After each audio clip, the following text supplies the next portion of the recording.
सुना है कि हिमालय की पर्वत श्रृंखलाओं पर ऐसे ऐसे साधु और संत रहते हैं जो कई हजार सालों से जिंदा हैं। बर्फ से ढके पहाड़ों में वह निर्वस्त्र होकर घूमते रहते हैं। अग्नि, जल, वायु या फिर बर्फ जैसी चीजों का उनके ऊपर कोई असर नहीं होता है। कठोर तप करके उन्होंने ऐसी ऐसी सिद्धियां प्राप्त कर ली हैं जहां पर प्रकृति के नियम भी उनके सामने ध्वस्त हो जाते हैं। आखिर इसके पीछे का रहस्य क्या है? क्यों प्रकृति के नियम उन पर काम नहीं करते हैं? क्यों कोई भी बीमारी उन्हें छू नहीं पाती है? आज की इस कहानी के माध्यम से हम उन योगियों की दिनचर्या, उनके खान पान और उनके योग अभ्यास के बारे में जानेंगे जो किसी को भी लंबी उम्र और निरोगी काया प्रदान कर सकते हैं। तो चलिए कहानी शुरू करते हैं। बचपन से ही श्याम सन्यासी प्रवृत्ति का था।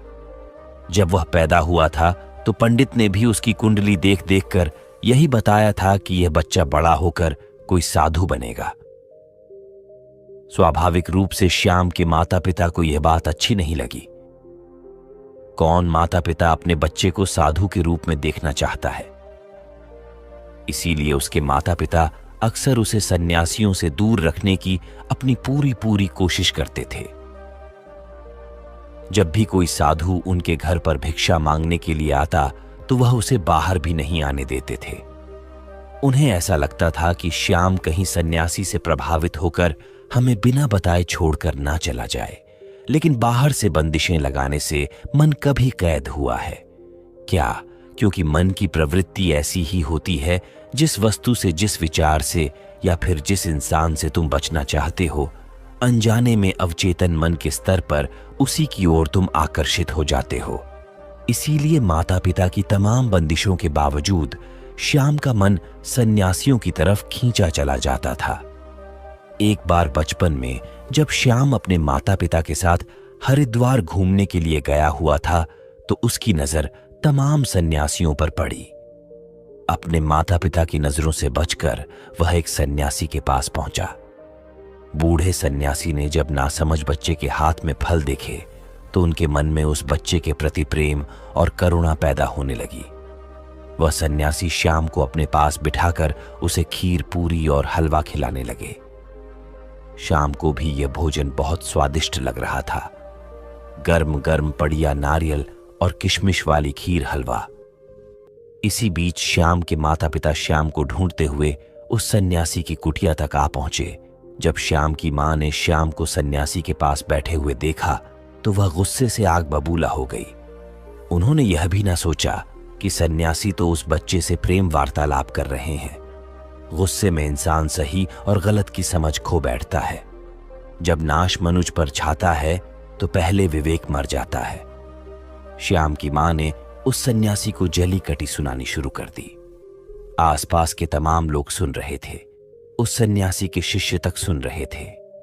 श्याम की मां गुस्से से लाल होकर उस सन्यासी से बोल रही थी कि तू मेरे बच्चे को समझा बुझाकर यहां पर फुसलाकर ले आया है। मेरे बच्चे को लालच देकर फुसलाकर यहां से ले जाना चाहता है। तुझे तो कठोर कारावास होना चाहिए, फांसी की सजा होनी चाहिए। तुझे श्याम की मां इस बात से परेशान थी कि उसका बच्चा एक सन्यासी के पास पहुंच गया है। कहीं उसके मन में सन्यासी बनने की इच्छा प्रकट हो गई तो वो क्या करेंगी? अगर पंडित की भविष्यवाणी सच हो गई तो वह अपने बेटे के बिना बिल्कुल अकेली रह जाएगी। आसपास की भीड़ ने श्याम की मां को समझाने की कोशिश की। उनको बताया कि सन्यासी कोई ऐसे वैसे आदमी नहीं है, वो बहुत सालों से यहां पर आश्रम चला रहे हैं। जब श्याम की मां अपने बेटे का हाथ पकड़कर वहां से ले जा रही थी तो उस सन्यासी ने बड़े प्रेम और करुणा से एक बात कही। उन्होंने कहा कि बहन जी, आपका बच्चा बहुत गुणी है, वही होगा जो लिखा हुआ है। तुम अपने पास वायु को कैद नहीं कर सकती। जो बच्चा लाखों लोगों के रास्ते का दीपक बनकर पैदा हुआ है, उसको तुम सिर्फ एक कमरे को रोशन करने के लिए नहीं रख सकती। ये बात जितनी जल्दी समझ जाओ उतना अच्छा होगा, उतना कम कष्ट होगा। श्याम की मां सन्यासी की बातें समझ रही थी। उन्हें पता था कि सन्यासी किस तरफ इशारा कर रहे हैं। खैर, घटना आ ही गई हो गई। समय अपनी रफ्तार से चलता रहा और अब श्याम बड़ा हो चुका था। उसने एक कॉलेज में एडमिशन ले लिया था। योग, आध्यात्म और मनोविज्ञान के बारे में पढ़ाई कर रहा था। कॉलेज की तरफ से उसे एक प्रोजेक्ट पूरा करने के लिए मिला। प्रोजेक्ट का टॉपिक यही था कि लंबी उम्र वाले स्वस्थ लोगों की दिनचर्या, उनका खान पान और उनके बारे में पूरी जानकारी इकट्ठी करके लानी है और कॉलेज में जमा करनी है। श्याम उन सन्यासियों की खोज में निकल पड़ा जो कई सालों से स्वस्थ जीवन जी रहे थे। बूढ़े होने के बाद भी उनके शरीर में एक चपलता थी, दृष्टि, कान और बाकी सारी इंद्रियां जिनकी ठीक प्रकार से काम कर रही थी। कई सन्यासी तो उसे ऐसे मिले जो 100 साल को पार कर चुके थे और पूरी तरह से स्वस्थ थे। अब धीरे धीरे अलग अलग सन्यास यूं से मिलने में श्याम को बड़ा मजा आने लगा, लेकिन उसके अंदर जीवन के उन रहस्यों को जानने की बहुत इच्छा थी जिनमें आम लोग कोई रुचि नहीं रखते हैं या फिर कोई विश्वास ही नहीं करता है। श्याम ने सोचा कि यही समय है। अगर ऐसे सन्यासी पृथ्वी पर बसते हैं जो 500 से 1000 सालों से जिंदा हैं, तो मुझे उनको खोजने का बहुत बढ़िया मौका मिला है। लेकिन समस्या यह थी कि ऐसे सन्यासियों को खोजा कहां जाए? ऐसे सन्यासी मिलेंगे कहां? तमाम किताबों को पढ़ने के बाद उसने एक निष्कर्ष निकाला। उसे पता चला कि ऐसे सन्यासी अगर मिलेंगे तो वह हिमालय की चोटियों में मिलेंगे, जहां पर आम इंसान जा भी नहीं सकता। लेकिन श्याम ने अपना मन पक्का किया। श्याम ने पूरा संकल्प ले लिया था कि चाहे रास्ता कितना भी कठिन क्यों ना हो, वह हिमालय की उन दुर्गम चोटियों तक, उन गुफाओं तक जरूर पहुंचेगा और अपने माता पिता को बिना बताए वह हिमालय की उन चोटियों की तरफ निकल पड़ा। युवावस्था के दिन थे, गर्म खून था, किसी चीज का कोई डर नहीं था और सबसे बड़ी बात, श्याम का भाग्य था जो उसे खींचकर उन योगियों के पास लेकर जा रहा था। उसने उन पहाड़ों को चढ़ने के लिए पूरी तैयारी कर ली थी। सर्दियों के मोटे मोटे कपड़े ले लिए थे, रास्ते के लिए खाना पीना इकट्ठा कर लिया था। जंगली जानवरों से बचने के लिए उसने हथियार भी अपने पास रखा था और अपने साथ वह एक टॉर्च भी लिए था, ताकि कि रात में भी वह जल्द से जल्द यात्रा कर सके, उसकी यात्रा में कोई बाधा ना रहे। धीरे धीरे जब वो स्थानीय लोगों से पता करते हुए हिमालय की उन दुर्गम चोटियों तक पहुंचने लगा, तो उसके फोन ने भी काम करना बंद कर दिया। अब उसका दुनिया से कोई संपर्क नहीं था, लेकिन दुनिया से कटने के बाद वह खुद से जुड़ने लगा था। अब उसे हिमालय के जंगलों से गुजरते हुए असीम आनंद की प्राप्ति हो रही थी। उसका जहां मन करता वहीं पर रुक जाता और फिर पता करके आगे के रास्ते पर निकल पड़ता। उसे नहीं पता था, उसे कोई अंदाजा नहीं था कि वह ऐसे योगियों से कभी मिल पाएगा कि नहीं, लेकिन मन में इच्छा थी, पूरा विश्वास था और इसीलिए वह अपने रास्ते पर आगे बढ़ता जा रहा था।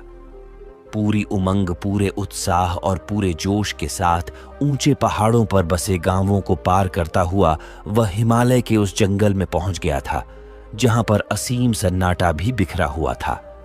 आसपास कई मीलों तक कोई आबादी नहीं थी, कोई लोग नहीं थे। अब यहां पर श्याम अकेला था। बर्फ में उसकी कपकपी छड़ जाती थी, लेकिन फिर भी वह हार नहीं मान रहा था। उसे पता था, उसके मन में एक विश्वास था कि यहां आसपास कोई गुफा होगी जहां पर ऐसे योगी उसे जरूर मिलेंगे। और अगले ही दिन उसे बर्फ के पहाड़ की चोटी पर दूर से एक सन्यासी तप करता हुआ दिखाई दिया। उस सन्यासी ने अपने शरीर पर कोई वस्त्र धारण नहीं कर रखा था। श्याम उस सन्यासी को पहाड़ी के नीचे से देख रहा था, लेकिन वह बहुत खुश हो गया। इतनी लंबी यात्रा का परिणाम उसे मिल रहा था।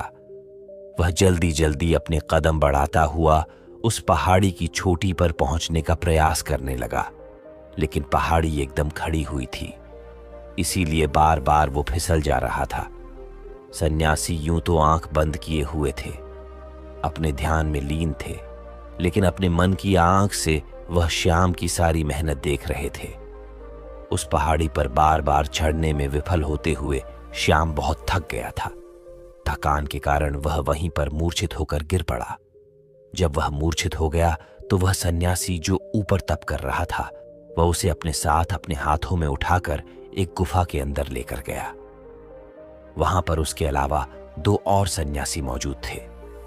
श्याम मूर्छित था, बेहोश था। उसके शरीर में बहुत थकान थी। उस सन्यासी ने कुछ पत्तों का एक घोल तैयार किया और फिर श्याम के मुंह में ऊपर से 2 बूंद डाली।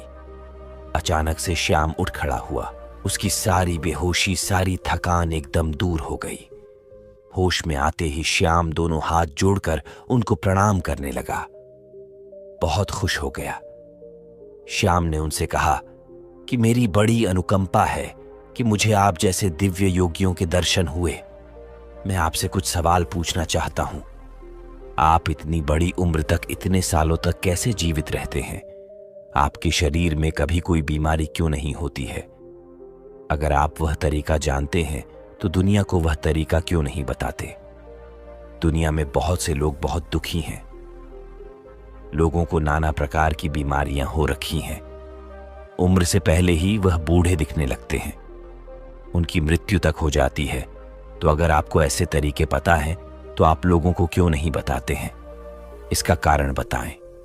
आप तो योगी हैं, आपको तो दुनिया की मदद करनी चाहिए। उसकी बातें सुनकर तीनों सन्यासियों ने कोई प्रतिक्रिया नहीं दी।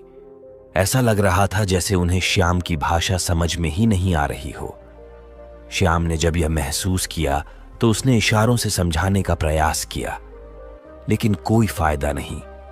अब श्याम उनको समझा समझा कर थक चुका था और एकदम शांत और चुपचाप बैठा हुआ था। वह सोच रहा था कि मेरा इतनी दूर आना एकदम व्यर्थ हो गया, एकदम बेकार हो गया। दर्शन तो हुए, लेकिन जो सवाल मेरे मन में थे उनका जवाब नहीं मिला। श्याम ने सोचा कि इतना लंबा सफर तय करके आया हूं, कुछ दिन इनके साथ रहता हूं, इनकी दिनचर्या ही देख लेता हूं, शायद उससे कुछ पता चल जाए। और यह सोचकर श्याम वहीं पर रहने लगा। सन्यासी एक दूसरे से बिल्कुल भी बात नहीं करते थे, एकदम मौन रहते थे, चुप रहते थे। किसी एक सन्यासी को दूसरे से अगर कोई काम होता तो वह बिना बोले ही एक दूसरे के मन की बात समझ लिया करते थे। अब श्याम को बेचैनी होने लगी। एक गुफा में चुपचाप बैठे रहना, भला इससे क्या होगा? यह कैसा जीवन है? सन्यासी बैठे हुए सिर्फ योग अभ्यास करते रहते थे, तप करते रहते थे। उनके चेहरे पर, उनकी आंखों में एक गजब का ठहराव था, एक गजब की शांति जो भी उनके मुखमंडल की आभा को देख ले तो उनकी तरफ आकर्षित रहे बिना रह नहीं पाए। श्याम ने पाया कि सन्यासी खाना बहुत कम खाते थे और जो भी खाते थे उसे पूरे मन से बनाते थे, पूरे भाव विभोर होकर बनाते थे। सुबह ब्रह्म मुहूर्त में उठना, ठंडे पानी से स्नान करना और फिर सर्दियों की धूप में बर्फ पर बैठकर ध्यान साधना करना, यही उनका काम था। 2 दिन तक उनके अनुसार काम करने के बाद वहां रहकर श्याम ऊब चुका था। वो न किसी से बात कर पा रहा था, न अपने मन के सवालों को शांत कर पा रहा था। 3 दिन बाद श्याम ने वहां से जाने का निश्चय किया।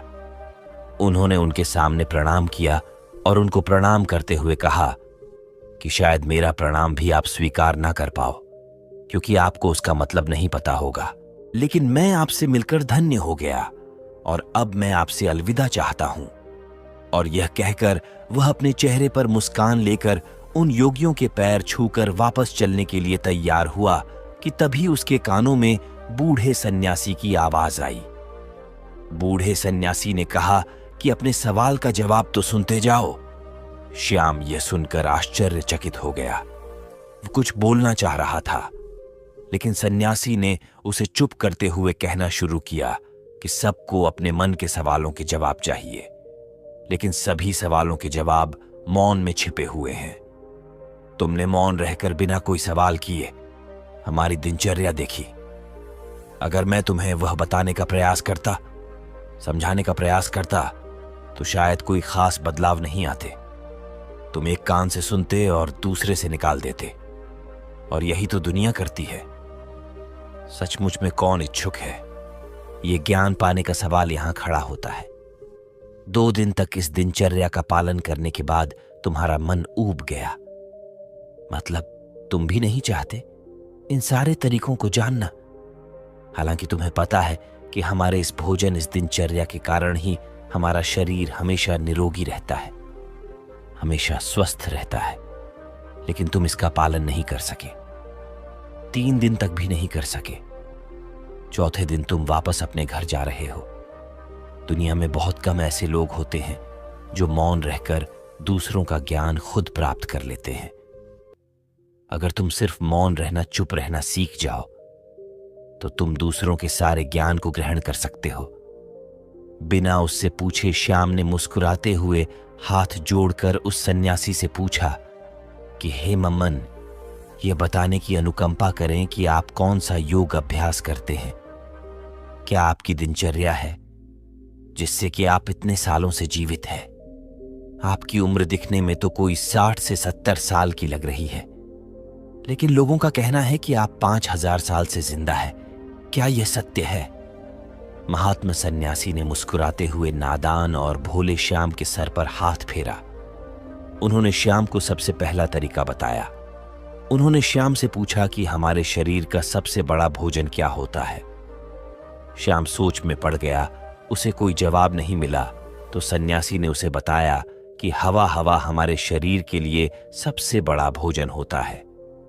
हवा हम 24 घंटे खाते रहते हैं और हवा हमारे शरीर के लिए सबसे ज्यादा महत्वपूर्ण होती है। लेकिन आजकल के समय में पूरी हवा प्रदूषित हो चुकी है। इसीलिए जो प्रदूषण से भरी हुई हवा तुम्हारे अंदर जा रही है, वही तुम्हारे शरीर में बीमारियों को जन्म देती है।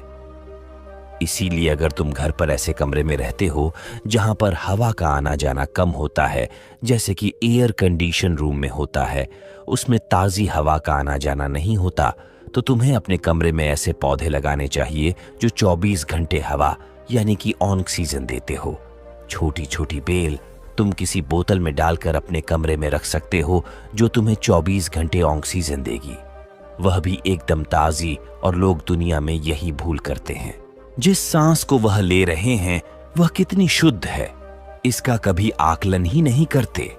अगर वह लोग यह कभी सोच पाए तो शायद प्रदूषण से मुक्त दुनिया हो सकती है, हमारी पृथ्वी स्वर्ग हो सकती है।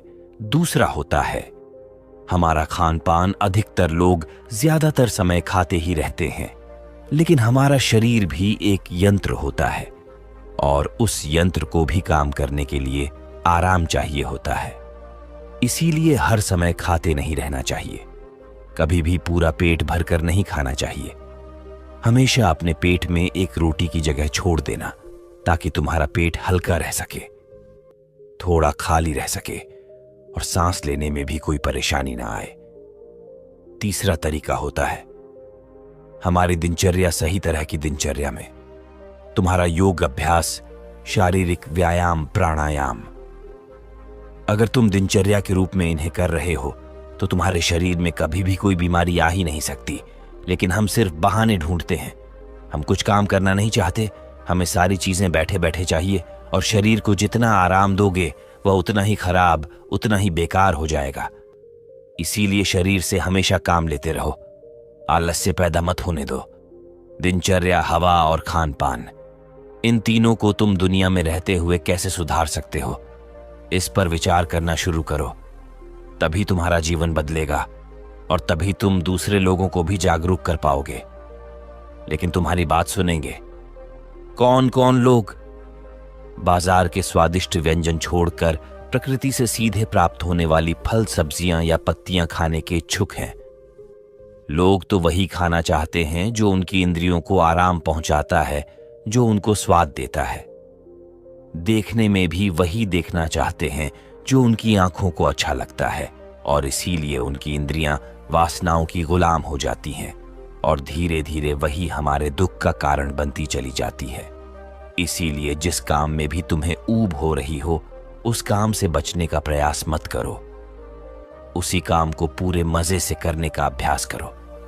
फिर तुम्हारी इंद्रियां आजाद हो जाएंगी और उसके बाद तुम्हारा मन भी एकदम खाली हो जाएगा, वह भी एकदम आजाद हो जाएगा। फिर उसके अंदर वो भावनाएं पैदा होंगी जिसे हम समाधि कहते हैं, जो आनंद की चरम सीमा होती है। और ये कहकर श्याम के सर पर हाथ रखकर उसे आशीर्वाद देते हुए उन्होंने उसे वहां से रवाना कर दिया। तो दोस्तों, कैसी लगी ये कहानी आपको? कमेंट सेक्शन में जरूर बताना, और अच्छी लगी हो तो इस चैनल को सब्सक्राइब करके नोटिफिकेशन बेल को जरूर प्रेस कर देना। तो मिलते हैं अगली कहानी में, तब तक के लिए अपना ख्याल रखिएगा। धन्यवाद। Thanks for watching. Please subscribe.